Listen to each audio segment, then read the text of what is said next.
बिस्मिल्लाहिर्रहमानिर्रहीम, अस्सलाम वालेकुम एंड गुड मॉर्निंग। मैं हूं समर अब्बास, आपको अपने डिजिटल चैनल पर खुशामदीद कहूँगा। आज नाज़रीन दो तीन बड़ी इंपॉर्टेंट डेवलपमेंट्स हो रही हैं, उन पर भी बात करेंगे और कुछ मज़ीद खबरें भी आपके साथ शेयर करेंगे।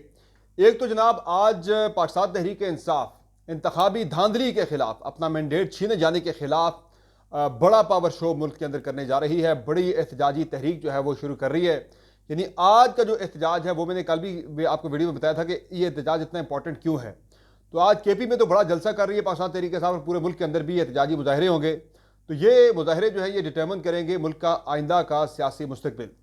और नाज़रीन इसके अलावा हम बात करेंगे आज ही इंतखाबी धांधली से मुतल्लिक जनाब यह मामला के NA 130 जो है वो खुल गया है और बड़े ही होशरुबा किस्म के मामलात वहाँ पे हक़ाइक़ सामने आए हैं, जहाँ से मियाँ नवाज शरीफ को फॉर्म 47 के मुताबिक यासीन राशिद के मुकाबले में जिताया गया था।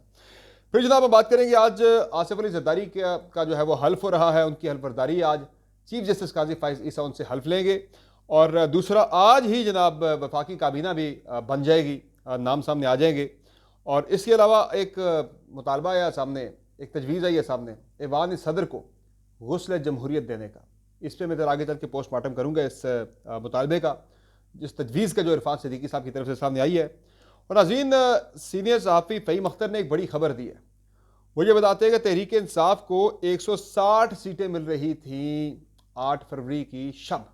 ये माजरा है कि उन्होंने इलेक्शन कमीशन में उनकी क्या बात हुई, वहाँ से उन्हें क्या जवाब मिला, कितने नताइज कंपाइल हो चुके थे। This is very interesting story. और नाज़रीन इसके अलावा हम बात करेंगे आपसे जो शेर अफजल मरवत के इल्ज़ाम हैं उस पर नून लीग बड़ी सीरियसली इस मामले को ले रही है और शेर अफजल मरवत को जो है वो रगड़ा लगाने का प्रोग्राम जो है वो बन चुका है। तो इन तमाम खबरों पर और कुछ मजीद खबरों पर हम बात करेंगे इस वीडियो में आगे चल के। उससे पहले आपसे रिक्वेस्ट है कि अगर आपने अब तक चैनल को सब्सक्राइब नहीं किया हुआ तो चैनल को सब्सक्राइब करें, वीडियो को लाइक ज़रूर करें और बेल आइकन जरूर प्रेस करें। अच्छा जनाब, सबसे पहले जरा बात कर लेते हैं एक और बड़ा मुतालबा जो कि धांधली से मुतल्लिक ही है। एक तरफ आज पाकिस्तान तहरीक इंसाफ पूरे मुल्क में इंतखाबी धांधली के खिलाफ बड़ा एहतजाजी मुजाहरा करने जा रही है। खैबर पख्तूनख्वा में पेशावर में तो बहुत बड़ा जलसा हो रहा है। यानी बड़े अरसे के बाद, बड़े महीनों के बाद, यानी सालों के बाद, बल्कि तकरीबन 1-1.5 साल बाद जाके आज पाकिस्तान तहरीक इंसाफ बड़ा एहतजाजी मुजाहरा करने जा रही है पेशावर के अंदर, और बाकी पूरे मुल्क के अंदर भी एहतजाजी मुजाहरे होंगे धांधली के खिलाफ। इसमें खान साहब मैंने आपको बता चुका हूँ, मुख्तसर में ज़रा जिक्र करता चलूँ कि पिछले हफ्ते के एहतजाजी मुजाहरे से खान साहब इतने इम्प्रेस्ड नहीं थे, इतने इम्प्रेसिव था भी नहीं पावर शो। खान साहब ने कहा भरपूर एहतजाज जिस तरह का मैं किया करता था उस तरह का एहतजाज जो है वो होना चाहिए।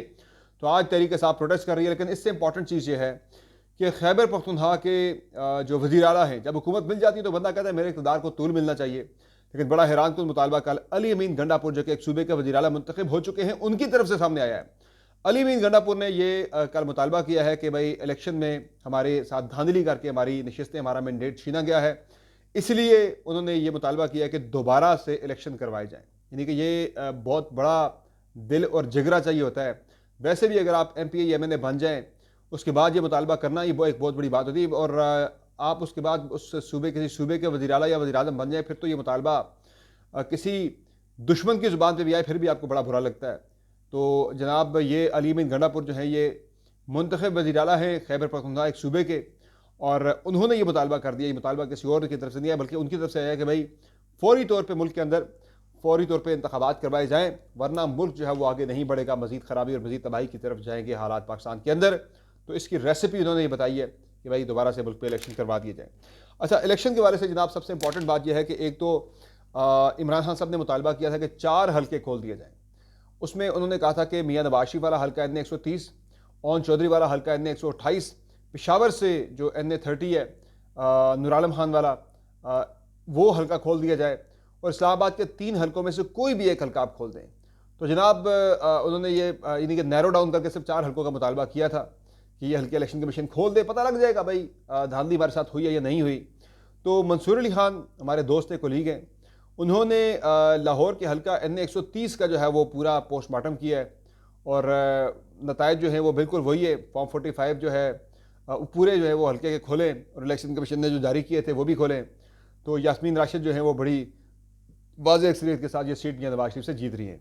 अच्छा, फिर हम जनाब बात करेंगे जो मामला है एहतजाजी तहरीक जो तहरीक साहब चला रही है, समझ में तो ये आती है बात, क्योंकि सहाफ़ी है फ़हीम अख्तर मेरे बड़े अच्छे दोस्त भी हैं, जर्नलिस्ट भी हैं। अभी उन्होंने परसों प्रेस क्लब का इलेक्शन भी कॉन्टेस्ट किया था। फ़हीम अख्तर ने एक बड़ा इंटरेस्टिंग उन्होंने खबर शेयर की है। उन्होंने एक यूट्यूब चैनल पे साकिब बशीर साहब के चैनल पे गालिबन गुफ्तगू करते हुए अपने चैनल पे मैं उनकी वीडियो देख रहा था और उनकी तरफ से खबर सामने आई है। उन्होंने कहा जी कि इलेक्शन कमीशन ऑफ पाकिस्तान जो है, मैं इलेक्शन की रात, जब इलेक्शन के बाद काउंटिंग हो रही थी, उस रात वो कहते हैं मैं इलेक्शन कमीशन ऑफ पाकिस्तान की चूँकि बीट करते हैं फ़हीम अख्तर, तो कहते हैं मैं उस रात इलेक्शन कमीशन की बिल्डिंग में मौजूद था। मैं कंट्रोल रूम की तरफ गया, वहाँ मैंने एक सोर्स से अपने मुलाकात की। तो सोर्स ज़ाहिर है उसे कभी भी रिवील नहीं किया जाता, ये सिस्टम के अंदर का ही, उस मुतल्लिका इदारे के अंदर का ही वो बंदा होता है जो सोर्स होता है, जो आपका दोस्त होता है। कहते हैं अपने एक सोर्स से मुलाकात करने गया, वहाँ मेरी बंदे से बात हुई। मैंने पूछा जी इलेक्शन कमीशन के एक मैंने अमले से, एक सीनियर बंदे से मैंने पूछा कि भाई मैं अभी नहीं, वो खुद भी बड़े हैरान थे फ़हीम अख्तर, वो कहते भाई मैं बड़ा हैरान हूँ भाई 140 सीटों पे तरीके साथ इस वक्त 140 सीटें आ रही हैं, ये मिडनाइट की बात है। कहते हैं आगे से मुझे इलेक्शन कमीशन के बंदे ने जवाब दिया, उन्होंने कहा ना भाई 140 नहीं है, पाकिस्तान तहरीक के साथ 160 सीटों पे जीत रही है। ये 8 फरवरी और 9 फरवरी की दरमियानी शब रात की बात है, मिडनाइट की बात है। और उन्होंने ये भी बताया था कि 55% हल्कों के नताइज तकरीबन हमारे पास, यानी 55% काउंटिंग जो है वो अभी हमारे तक पास होकर उसके नताइज हमारे पास पहुँच चुके हैं। तो 160 सीटों पर पाकिस्तान तहरीक के साथ जीत रही है। ये this is very interesting, very important, बहुत बड़ी खबर है ये, मैं से कहूँगा।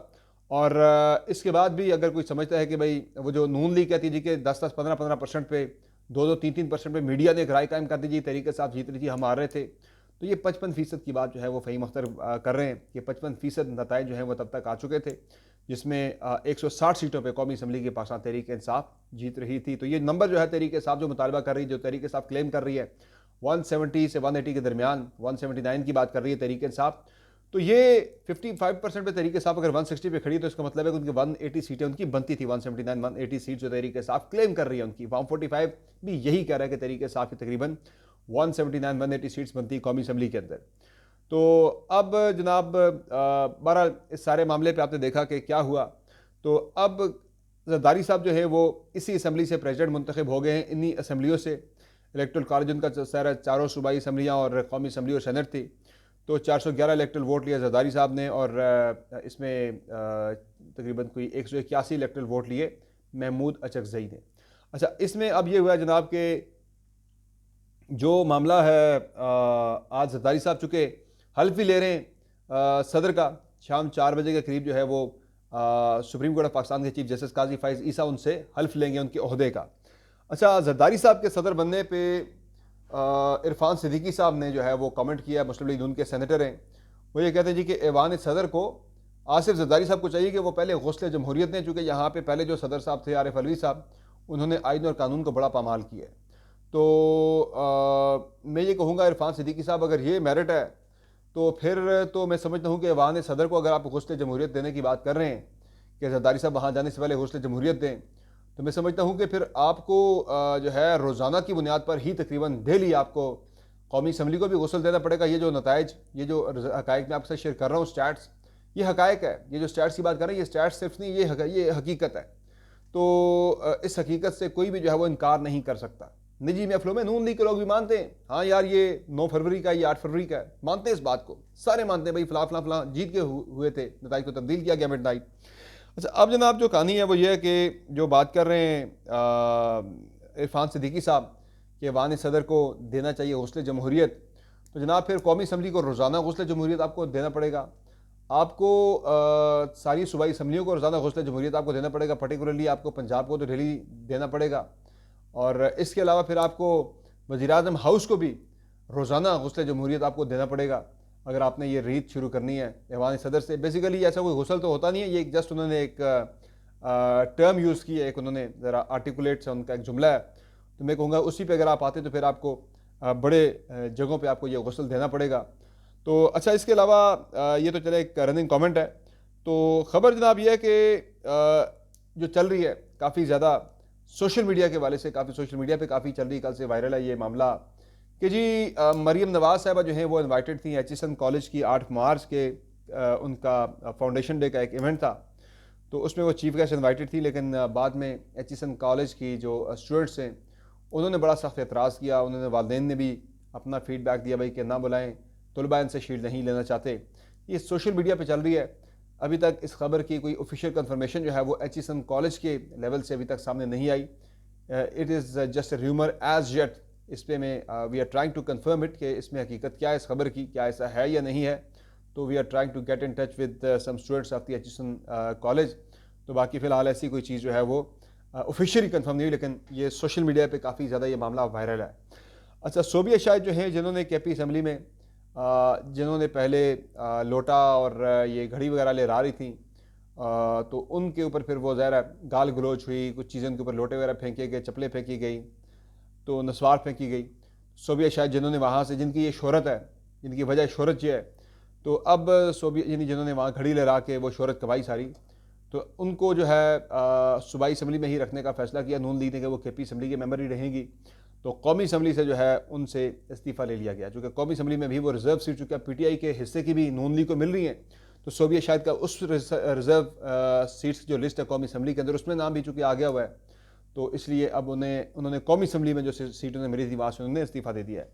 अच्छा जनाब, एक और जो मामला है वो ये है कि ये जो chief justice Lahore high court आए हैं, जस्टिस शहजाद मलिक साहब या मलिक शहजाद अहमद साहब, इन्होंने कल फुल कोर्ट से खिताब करते हुए कुछ बड़े इंटरेस्टिंग रहनुमा असूल जो हैं वो तय किए हैं कि किस तरह से जो है मामला चलेंगे सूबा पंजाब के अंदर। पर्टिकुलरली ये जो लॉ रिलेटेड मामला हैं, अदालत से रिलेटेड जो मामला हैं, उस पर उन्होंने कुछ गाइडिंग प्रिंसिपल्स दिए हैं, बड़े इंटरेस्टिंग है ये।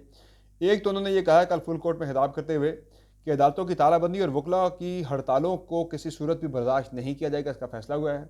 पंजाब में सिविल और एडिशनल सेशन जजेस के उम्मीदवारों के इम्तहान में गैर ज़रूरी मज़ामीन को ख़त्म करने का फैसला किया है। पंजाब में मुसालियती अदालतों को मुकम्मल फ़ाल करने का फैसला हुआ है, जो मसलियत कराती हैं मामला out of the court settlement के लिए। और इसके अलावा लाहौर हाई कोर्ट में अहम केसेस के लिए स्पेशल बेंचेस तश्कील देने का फैसला किया गया है और पुराने मुकदमात को तरजीही बुनियादों पर निपटाने का फैसला। दिस इज़ वेरी इंटरेस्टिंग कि अच्छा है कि जो है वो चीज़ें जो है वो बेहतर हो रही हैं। इस तरह की सोच वाले जो हैं वो जजेज़ अगर आएँ सामने तो हालात को बहुत बेहतर किया जा सकता है। जुडिशल सिस्टम जिसके ऊपर लोगों को बहुत ज़्यादा एतराज़ है, हम 130 नंबर पर बैठे हुए हैं आज, तो जस्टिस बाबर सत्तार जैसे या शहजाद मलिक साहब जैसे जजेस हों, तो इस तरह की ज़रा अभी तो उनकी सोच आई, आगे देखते हैं वो काम किस तरह से करते हैं, तो ये निज़ाम को काफ़ी बेहतर किया जा सकता है। अच्छा, शेर अफजल मरवत ने जो कल बयान दिया था कि उन्हें कत्ल किया जा सकता है, उन्हें किसी वक्त भी कत्ल किया जा सकता है, उन्होंने इल्ज़ाम लगाया था मुस्लिम लीग नून की रहनुमा और पंजाब की वज़ीर आला मरीम नवाज़ के ऊपर कि उन्होंने भारत में जिंदाल के ज़रिए जो है वो $1 लाख जो है वो अदा कर दिए हैं असैसन्स को अफ्रीका में और दुबई में। तो इस पर पंजाब की हुकूमत ने बड़ा सख्त नोटिस लिया इस मामले के ऊपर, और अता तारड़ साहब का यह दावा है जनाब कि इस मामले को बड़ी संजीदगी से लिया जा रहा है और शेर अफजल मरवत साहब को अपने इल्ज़ामात जो है वो कोर्ट ऑफ लॉ के अंदर FIA में जाके साबित करना होंगे। अगर वो नहीं करेंगे तो फिर जनाब उनसे बड़ी सख्ती के साथ निपटा जाएगा, फिर जो है वो उनके खिलाफ शायद मुकदमा जो है वो कायम किया जाए। तो मरवत साहब जो है वो काफ़ी अरसे से काबू में आ नहीं रहे थे, तो ज़ाहिर है he is very lethal in his statements and other things. तो अब लगता है कि नून लीग के हाथे एक वडेरा चढ़ गया कि इस बहाने से वो शेर अफजल मरवत को काबू कर सकें। तो बाकी मुझे लगता नहीं है वो काबू होने वाला बंदा मुझे नज़र नहीं आ रहा। अच्छा, एक और चीज़ जो है वो इंटरेस्टिंग ये है कि उमर अयूब जो है वो नॉमिनेट हो चुके हैं। उन्होंने बाज़ाब्ता कल PTI के अरकान कौमी असम्बली के सिग्नेचर्स के साथ जमा करवा दी है अपनी जो है नॉमिनेशन के लिए दरख्वास्त स्पीकर नेशनल असम्बली को, जो कि स्पीकर नॉमिनेट करता है लीडर ऑफ द अपोजिशन को। तो इस पर 1985 की असम्बली के बाद अभी तक कोई भी इंडिपेंडेंट मेंबर जो है वो, यानी इंडिपेंडेंट हैसियत पर मुंतखब होने वाला कोई मेंबर अपोजिशन लीडर नहीं बना।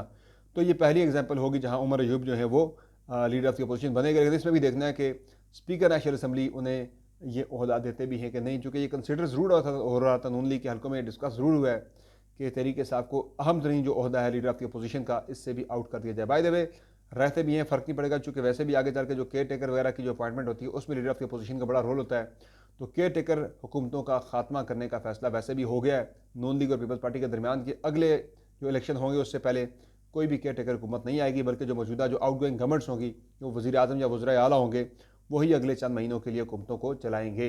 वैसे भी केयर टेकर आपने देख लिया वो कितने न्यूट्रल होते हैं, वो सियासी जमातों से ज़्यादा वो पॉलिटिकली वो ज़्यादा मुतहरक दिखाई दे रहे थे तहरीक इंसाफ के खिलाफ। बहरहाल ये आज की अपडेट्स हैं, इंशाल्लाह अगली वीडियो में दोबारा आपकी खिदमत में हाज़िर होकर इजाज़त दीजिए। अल्लाह ने के बाद।